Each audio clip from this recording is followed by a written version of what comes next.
Good afternoon students, welcome back to your own channel जिसका नाम है कुंडू क्लासेस। स्टूडेंट्स, आज की इस वीडियो में हम बात करेंगे द नेकलेस, जो चैप्टर है आपका footprints without feet class 10th का, इसके सबसे इंपॉर्टेंट क्वेश्चंस के बारे में। वो कौन कौन से क्वेश्चंस हैं जो कि एग्जाम्स में इस बार आपके आने के पूरे चांसेस हैं। तो स्टूडेंट्स, इन क्वेश्चंस के बारे में हम डिस्कस करने वाले हैं। आई होप ये क्वेश्चंस जब आप वीडियो पूरी देख लोगे तो क्वेश्चंस और इनके आंसर्स को अच्छे से समझ जाओगे और अपने एग्जाम्स में अच्छा परफॉर्म करके आओगे स्टूडेंट्स। तो चलिए स्टूडेंट्स, बिना देरी किए स्टार्ट करते हैं आज की अपनी क्लास। तो स्टूडेंट्स, हमारी जो कहानी है द नेकलेस, इसका जो फर्स्ट इंपॉर्टेंट क्वेश्चन है वो है what kind of a person is madam लॉयजल। जो मदाम लॉयजल हैं वो किस टाइप की इंसान थी। Why is she always unhappy. और हमने कहानी में देखा है कि जो मदाम लॉयजल है वो हमेशा क्या है, अनहैप्पी रहती हैं, खुश नहीं रहती हैं। तो ऐसी क्या चीज़ थी जिस वजह से वो हमेशा उदास रहती हैं। ठीक है, तो स्टूडेंट्स देखिए आंसर क्या है। Madam लॉयजल is a beautiful woman born in a poor family. देखिए, मदाम लॉयजल बहुत ही खूबसूरत औरत थी और इनका जो जन्म है वो एक गरीब परिवार में हुआ था, पुअर फैमिली में हुआ था। And poor family of clerks, जो इनके फादर हैं वो भी क्लर्क थे। ठीक है, शी इज सिंपल औरत थी, लेकिन हमेशा ये अनहैप्पी रहती थी। Why? Because she lives in the world of dreams. क्योंकि जो मदाम लॉयजल है वो अपनी सपनों की दुनिया में रहती थी। इनके जो सपने हैं स्टूडेंट्स, बहुत ऊंचे ऊंचे सपने थे, रिच ड्रीम्स थे एंड लेविश डिजायर्स। और इनकी जो इच्छाएं हैं वो बहुत बड़ी बड़ी इच्छाएं थी।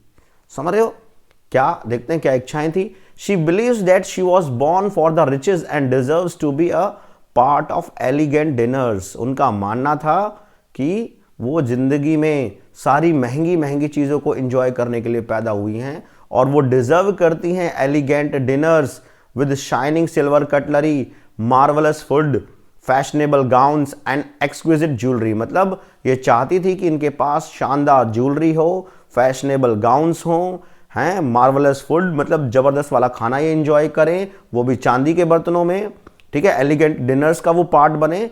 इस तरीके की जो लाइफ है वो हमारी मदाम लॉयजल है वो डिज़ायर कर रही थी, ऐसी उनकी इच्छा थी। मतलब बहुत अमीरों वाली ज़िंदगी जीने की इनकी इच्छा थी। बट जैसा कि मैंने बताया, she was born in a poor family of clerks. ठीक है, तो क्लर्क्स की फैमिली में इनका जन्म हुआ था।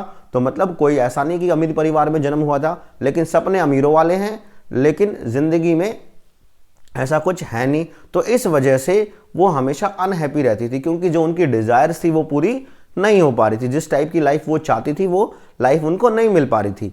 She gives too much importance to her dreams. अपने सपनों को बहुत ज़्यादा वो जो है तवज्जो देती हैं। And hence overlooks the realities of life. और इस वजह से वो क्या है, जीवन की जो रियलिटी है, उनके जीवन की रियलिटी तो यही थी कि वो क्लर्क की फैमिली में पैदा हुई हैं, कोई अमीर नहीं है।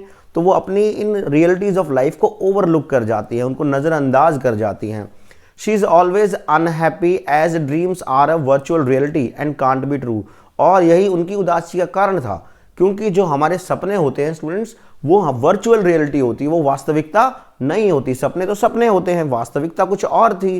ठीक है, और जो ये सपने पूरे करने की कोशिश कर रही है, चाह रही है, वो सपने इसके कभी पूरे नहीं हो सकते। तो इस वजह से ये जो औरत है मदाम लॉयजल, ये हमेशा क्या रहती है, हमेशा उदास रहती है। तो इसकी उदासी का ये मेन कारण था। नेक्स्ट क्वेश्चन की तरफ बढ़ते हैं स्टूडेंट्स। हमारा नेक्स्ट क्वेश्चन है what was the cause of Matilda's ruin. ठीक है, मैटिल्डा की बर्बादी का क्या कारण था। मैटिल्डा, हमने चैप्टर में देखा है कि लास्ट में मैटिल्डा बर्बाद हो जाती है, तो बर्बाद होने का कारण क्या था। How could she have avoided it. ठीक है, वो किस तरीके से इसको अवॉइड कर सकती थी, इससे बच सकती थी। तो देखते हैं students. Cause of Matilda's ruin was her pride and materialistic aspiration. Students, ये दो चीज़ें उसकी बर्बादी का कारण थी। उसकी एक तो प्राइड, उसका एक तो घमंड कि मैं तो यहाँ मतलब आम परिवार के लिए थोड़ी पैदा हुई हूँ, मैं तो अमीर परिवारों के लिए पैदा हुई हूँ, मुझे तो एलिगेंट डिनर्स करने हैं, मुझे तो सिल्वर कटलरी में खाना खाना है, मार्वलस फूड चाहिए मुझे तो महंगे महंगे गाउन्स या भाई एक्सक्विजिट ज्वेलरी चाहिए। इस तरीके से उसके जो सपने थे, और ये सारी मेटीरियलिस्टिक एस्पिरेशंस, मतलब वो जो है इंसानों के प्यार में नहीं मटेरियल्स में बिलीव करती थी, उसको मटेरियल जो है मटेरियल से प्यार था, समझ रहे हो, ज्वेलरी से प्यार था उसको। हाँ, वो चाहती थी कि लोग उसकी तारीफ करें, तो ये सब उसको रियल लाइफ में मिल नहीं पा रहा था, है ना। इस वजह से वो क्या है, हमेशा अनहैप्पी थी। She felt that she was born for all the delicacies and luxuries of life. उसको हमेशा से ही लगता था कि वो एक कंफर्टेबल लाइफ के लिए, एक अमीरों वाले जीवन के लिए पैदा हुई है, ठीक है। शायद भगवान से गलती हो गई है कि जो उसको जो एक मिडिल क्लास परिवार में उसको पैदा किया है। She dislike being in her current circumstances, और अपनी जो करंट सिचुएशन से है, हमने देखा था she was married to a clerk also, तो अभी जो उसकी करंट सिचुएशन है वो उससे क्या है, खुश नहीं है, उसको डिसलाइक करती है। अब बात उठती है कि वो किस तरीके से इससे बच सकती थी, अपनी बर्बादी से। She could have avoided this ruin bye accepting her current situation. अगर वो अपनी अभी की जो सिचुएशन है उसको एक्सेप्ट कर लेती, स्वीकार कर लेती, वो ये मान लेती कि हाँ जी वो एक मिडिल क्लास परिवार से है और मिडिल क्लास में ही उसकी शादी हुई है, तो इस चीज़ को वो एक्सेप्ट कर लेती, तो उसके साथ उसकी बर्बादी नहीं होती।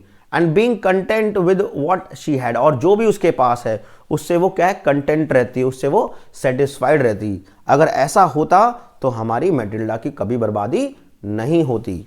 तो स्टूडेंट्स, आपने हमारी हिंदी में कहावत है, जितनी चद्दर हो उतने ही पांव पसारने चाहिए। ये बात बिल्कुल मैटिल्डा पे फिट बैठती है। अगर मैटिल्डा ने अपनी चद्दर के हिसाब से अगर ये देखा होता कि उसके हस्बैंड क्या करते हैं, उसके फादर क्या करते हैं, उसके हिसाब से सपने देखे होते, तो शायद मैटिल्डा की बर्बादी नहीं हुई होती। लेकिन वो कहते हैं ना कि वो कुछ ज़्यादा ही बड़े सपने देख रही थी, और ऐसे सपने स्टूडेंट्स ये वर्चुअल रियलिटी होती हैं, ये कभी पूरे नहीं होते, और आप जब उनको पूरा करने की कोशिश करोगे तो हमेशा जो है आपके हाथ खाली ही रहेंगे। तो इस वजह से हमारी जो मैटिल्डा है वो हमेशा नाखुश रहती है। नेक्स्ट क्वेश्चन की तरफ बढ़ते हैं स्टूडेंट्स। नेक्स्ट क्वेश्चन है, describe madam लॉयजल success at the ball. Madam लॉयजल याद होगा आपको, सज धज के पार्टी में पहुंची हैं, तो है ना, वो बॉल के अंदर, पार्टी के अंदर मदाम लॉयजल मतलब सक्सेसफुल रही, तो बताना है किस तरीके से। या next, do you think madam लॉयजल had an enjoyable evening at the ball. आपको लगता है मदाम लॉयजल ने शाम को पार्टी में खूब एंजॉय किया? अगर लगता है तो अपने रीजंस दीजिए इस सपोर्ट में। तो madam लॉयजल was the centre of attention at the ball. Madam लॉयजल जब पार्टी में पहुंची ना, तो हर कोई मदाम लॉयजल के बारे में बात कर रहा है। She was a great success there, है ना, वहां पर मतलब उसका जाना सक्सेसफुल रहा। She was the prettiest of all. जितनी भी औरतें वहां उस पार्टी में बॉल में आई हुई थी, उन सभी औरतों में हमारी जो मदाम लॉयजल हैं वो सबसे सुंदर लग रही हैं, है ना, स्टाइलिश लग रही हैं, ग्रेशियस लग रही हैं, स्माइलिंग लग रही हैं, एंड फुल ऑफ जॉय। और ये जो मतलब यही चीज़ें तो हमारी मदाम लॉयजल को चाहिए थी जब से वो पैदा हुई थी। तो आज जो उनके जो सपने जो उसने देखे थे वो पूरे हो रहे थे, और जो है इस वजह से उसके चेहरे पे एक अलग सी स्माइल भी थी, और वो बहुत इंजॉय कर रही थी पार्टी को। All the man noticed her. Her man ने, जितने भी आदमी आए हुए थे पार्टी के अंदर, सब ने उसको नोटिस किया, उससे उसका नाम पूछा, and wanted to be presented. और हर आदमी वहां पर चाहता है कि उसका एक बार तो इंट्रोडक्शन हो जाए मदाम लॉयजल से। Her beauty, her grace, her joy and the gorgeous smile captivated all. और मदाम लॉयजल की जो सुंदरता है, उसका जो स्टाइल है, उसका जो ग्रेस है, उसकी जो चेहरे पे अलग सी अपीलिंग स्माइल है, हर चीज़ ने जो है लोगों को वहाँ पर कैप्टिवेट किया, अपनी तरफ आकर्षित किया। She danced happily at her conquest of all. और इन सब चीज़ों से हमारी जो मदाम लॉयजल है वो बहुत ज़्यादा खुश हैं, और इस कॉन्क्वेस्ट पे, कॉन्क्वेस्ट होता है स्टूडेंट्स जीत, इस जीत पर जो है वो बहुत खुशी से झूम रही हैं पार्टी के अंदर। बिल्कुल समझ रहे हो, अलग से चेहरे पे एक तेज है उनके पे, है ना। जब सपने पूरे होते हैं तो स्टूडेंट्स किस तरीके की स्माइल आपके चेहरे पे होती है, ऐसे ही कुछ स्माइल मदाम लॉयजल के चेहरे पे भी है। उसने जो हसीन सपने बचपन से देखे थे वो सपने आज उसके पूरे हो रहे थे, ठीक है। हर तरफ उसी की बात चल रही थी, लोग उसी की तारीफ कर रहे थे। तो इस तरीके से कुछ हमारी मदाम लॉयजल ने पार्टी को एंजॉय किया। नेक्स्ट क्वेश्चन है students, the course of लॉयजल्स life change. जो लॉयजल्स की जिंदगी, मतलब मैटिल्डा और उसके हस्बैंड की जो जिंदगी है वो बदल गई ड्यू टू नेकलेस। नेकलेस की वजह से। आपको कमेंट करना है, बताना है कैसे। How did madam लॉयजल now know the life of necessity. अब मदाम लॉयजल की जो लाइफ है वो कैसी होगी, लाइफ ऑफ नेसेसिटी हो गई है, ज़रूरत वाली लाइफ हो गई है। तो ऐसा कैसे पॉसिबल हुआ है आपको ये बताना है। तो हम सबको पता है कि when madame Loisel lost the necklace, she had to pay the debt of 18,000 francs, है ना। अपना जो कर्ज है, जो नेकलेस को बनवा के उन्होंने जो मतलब नेकलेस बनवाने में जो पैसा खर्च किया 36,000 फ्रैंक्स, उसमें से 18,000 फ्रैंक्स का इन पर बच्चों कर्जा हो गया था। और उस कर्जे को, उस डेट को चुकाने के लिए अब जो लॉयजल्स हैं उनको पूरे क्वार्टर्स में आना पड़ रहा है। शहर के जो गंदे से जो क्वार्टर्स हैं वहाँ उनको मूव करना पड़ रहा है। अब इनके पास स्टूडेंट्स कोई मेड नहीं है हेल्प के लिए।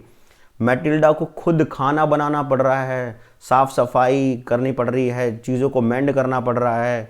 खुद अब मैटिल्डा जाके पानी लेके आती है और बार्गेनिंग करती है बूचर और ग्रोसर के साथ, है भाई। किराने की दुकान पे या जो बूचर की शॉप पे जाती है तो वहाँ पर इसको बार्गेनिंग करनी पड़ रही है। मतलब ऐसा काम आज तक मैटिल्डा ने पूरी लाइफ में नहीं किया, इतना हार्डवर्क। लेकिन अब उसको इतना हार्डवर्क करना पड़ रहा है क्योंकि यहाँ सबसे उसको पैसे बचाने हैं और इसी पैसे से वो अपना कर्जा उतारेंगे, अपना डेट उतारेंगे। और इसके जो हस्बैंड है students, her husband work day and night to save every sou, ठीक है। और जो इसके हस्बैंड है स्टूडेंट्स दिन रात काम कर रहे हैं एक एक पैसा बचाने के लिए। तो इस तरीके से स्टूडेंट्स पहले ये अच्छी खासी लाइफ, बढ़िया लाइफ जी रहे थे।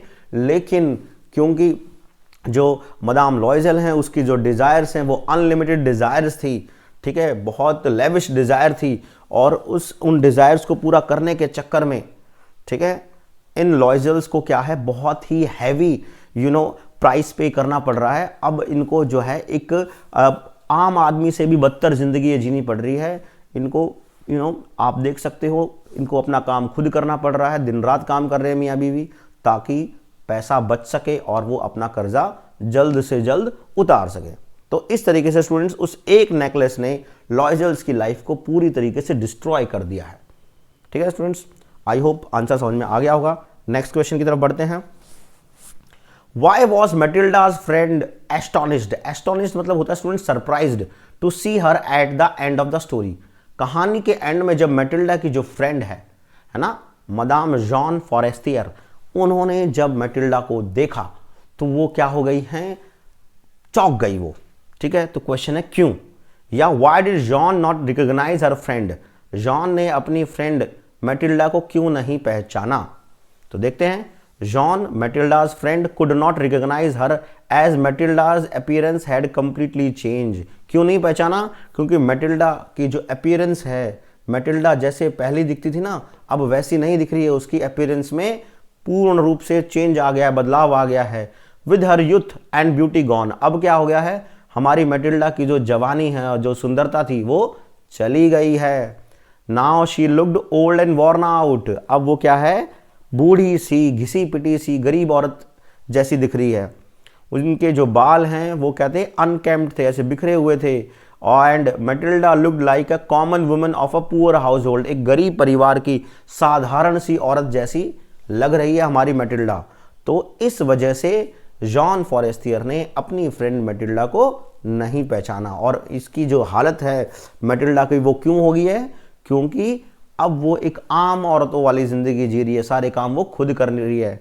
अब उसको टाइम नहीं है अपने आप को अपडेट करने का, अपने आप को सजा के संवारने का, रखने का।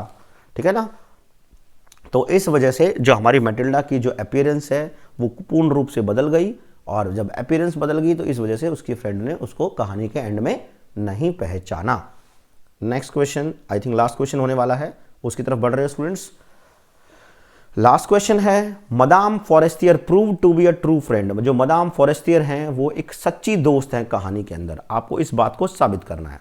तो देखते हैं। Madame Forestier was an interesting character in the story, हमारी कहानी का बहुत ही इंटरेस्टिंग कैरेक्टर है madame Forestier. She plays a very important role in the story, कहानी में इनका रोल बहुत ही इंपॉर्टेंट है।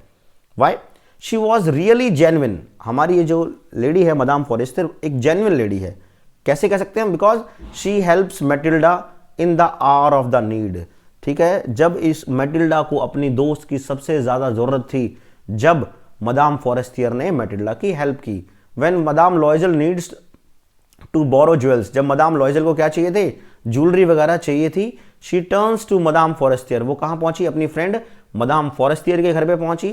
एंड उसकी जो फ्रेंड है शी डज नॉट रिफ्यूज, उसने इनकार भी नहीं किया, मतलब अपने दोस्त की हेल्प की।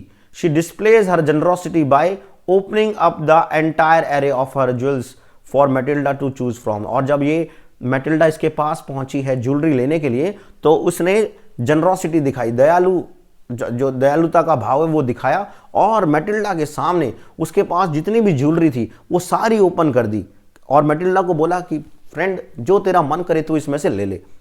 Also she is considerate when लॉयजल्स delay the return of the necklace. और हम जो अब ऐसी भी नहीं कि काफ़ी स्ट्रिक्ट लेडी थी, जब इन्होंने नेकलेस लौटाने में, रिटर्न करने में थोड़ा सा टाइम कर दिया, मतलब टाइम लगा दिया, डिले कर दिया, तो भी इसको गुस्सा नहीं आया, ये काम रही। Surprisingly eight the end of the story she concludes the entire narrative. और कहानी के एंड में जो हमारी मदाम फॉरेस्टियर हैं वो पूरी कहानी को जब बताती है मैटिल्डा की भाई उन्होंने, मतलब उस नेकलेस की वजह से उनकी लाइफ में जो इतना चेंज आ गया, तो वो पूरी इस कहानी को कंक्लूड करती हैं without hesitating even for a moment. एक क्षण के लिए भी हमारी जो मदाम फॉरेस्टियर हैं वो क्या है, उन्होंने हेजिटेट नहीं किया, और वो रिवील कर देती हैं, वो बता देती है मैटिल्डा को that her necklace was just a fake, कि जो उन्होंने नेकलेस दिया था मैटिल्डा को वो नेकलेस रियल वाला नेकलेस नहीं था, वो एक फेक नेकलेस था। हैं, हम कह सकते हैं madame Forestier was an honest lady. Why? As she is not at all worried that she may have to return the necklace. ठीक है, वो ऑनेस्ट थी, ईमानदार थी, क्योंकि उन्होंने बता दिया ये बात है मैटिल्डा को कि वो जो नेकलेस था उनका नकली नेकलेस था, रियल नेकलेस नहीं था। ठीक है, ईमानदार औरत हैं, क्योंकि उनको एक क्षण के लिए भी ऐसा नहीं लगा, उनके मन में ये बात ख्याल नहीं आया कि अब शायद हो सकता है उनको जो असल वाला जो नेकलेस है वो वापस करना पड़ जाए। Rather she likes a true friend feels bad for Matilda. एक अच्छे दोस्त होने के नाते जो है वो क्या है, मैटिल्डा की जो आज हालत हो गई है उसको, उस हालत पे उनको काफ़ी बुरा लगता है। We find her sympathising with madame Loisel. और एंड में हम पाते हैं मदाम लॉयजल के साथ हैं, उनकी सिंपथी है, उनकी सहानुभूति है। She is indeed a true friend of Matilda. तो इन सारी बातों से कुल मिलाकर जो निचोड़ निकलता है बच्चों, वो यही निकलता है कि वो वास्तव में मैटिल्डा की एक अच्छी दोस्त थी। क्यों? क्योंकि उन्होंने जब भी मैटिल्डा को ज़रूरत पड़ी है मैटिल्डा की हेल्प की है, by providing her necklace to her. ठीक है, अपना नेकलेस देके, और बाद में ईमानदारी का भी जो है परिचय दिया है उन्होंने, जो रियलिटी है वो मैटिल्डा को बता के। तो इस तरीके से स्टूडेंट्स मदाम फॉरेस्टियर एक अच्छी दोस्त थी, सच्ची दोस्त थी मैटिल्डा की। तो स्टूडेंट्स इस तरीके से हमारी इस जो इंपॉर्टेंट क्वेश्चंस थे, 6 इंपॉर्टेंट क्वेश्चंस थे द नेकलेस चैप्टर से, इनका एंड होता है। आई होप आपको ये वीडियो अच्छी लगेगी, क्वेश्चंस आंसर अच्छे से समझ में आ गए होंगे स्टूडेंट्स। फिर भी अगर आपका कोई डाउट है तो आप कमेंट सेक्शन में जाके मुझसे पूछ सकते हैं। स्टूडेंट्स वीडियो अच्छी लगी हो तो वीडियो को लाइक कर दीजिए। चैनल को अगर अभी तक आपने सब्सक्राइब नहीं किया है तो चैनल को फटाफट सब्सक्राइब कर दीजिए, और वीडियो को अपने फ्रेंड्स, अपने रिलेटिव्स, अपने साथियों के साथ तुरंत शेयर कर दीजिए, ताकि स्टूडेंट्स मैक्सिमम से मैक्सिमम जो स्टूडेंट्स हैं वो इस वीडियो का बेनिफिट उठा सकें। स्टूडेंट्स जल्द ही मैं आपसे नेक्स्ट वीडियो में मिलूंगा। जब तक के लिए बाय बाय।